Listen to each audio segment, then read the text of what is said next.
तत्व पक्षपातो ही स्वभावो धियाम, बुद्धि का स्वभाव है, जीव का स्वभाव है सत्य का पक्षधर होना।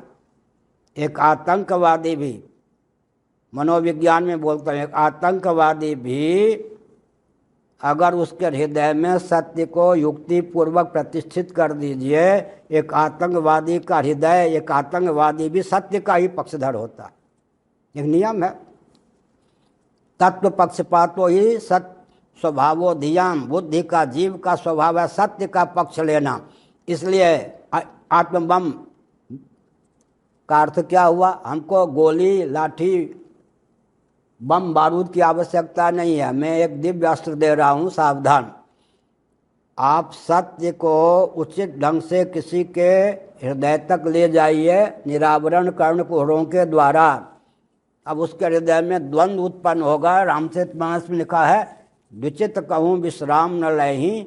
गीता में लिखा, अनेक चित्त विभ्रांता मोहजाल समावृता। फिर से मैं बोल रहा हूँ, वस्तु स्थिति को, सत्य को दार्शनिक, वैज्ञानिक, व्यावहारिक धरातल पर किसी के हृदय तक पहुंचा दीजिए, बस हो गया काम। अगर वो सत्य को स्वीकार करता है तो आपका पक्षधर हो जाएगा।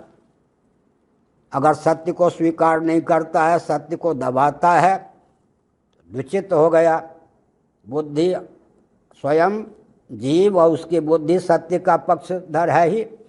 अगर वो सत्य को, माने क्या अर्थ हुआ?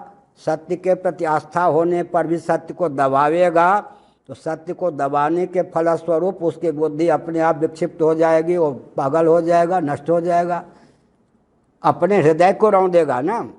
वो तो क्या हुआ? वो अपने लिए स्वयं ही घातक हो जाएगा। फिर मैं बोल रहा हूँ, हम लोगों को हथियार की आवश्यकता नहीं होती है, वैचारिक बम से ही पूरे विश्व पर विजय प्राप्त कर सकते हैं, ब्राह्मणों का स्वभाव है। फिर से मैं बोलता हूँ, सत्य को युक्ति अनुभूति पूर्वक किसी के हृदय में डाल दीजिए निरावरण कर्णकुहरों के माध्यम से। सत्य उसके हृदय में पहुंच गया। अगर वो सत्य को मानता है, समर्थन करता है, तो आपका व्यक्ति हो गया, समर्थक हो गया। अगर वो नहीं मानता है तो उसकी बुद्धि तो सत्य को स्वीकार करती है, स्वयं सत्य को स्वीकार करता है, प्राप्त विवेक को कुचलेगा, उसकी बुद्धि ही उसको मार डालेगी। पृथक से उसको बंदूक से मारने की क्या जरूरत है? वो अपने आप धराशायी हो जाएगा। इसलिए इस समय आवश्यकता है कि दार्शनिक, वैज्ञानिक, व्यावहारिक धरातल पर सनातन धर्म के जितने प्रकल्प हैं सब पर प्रकाश डाला जाए।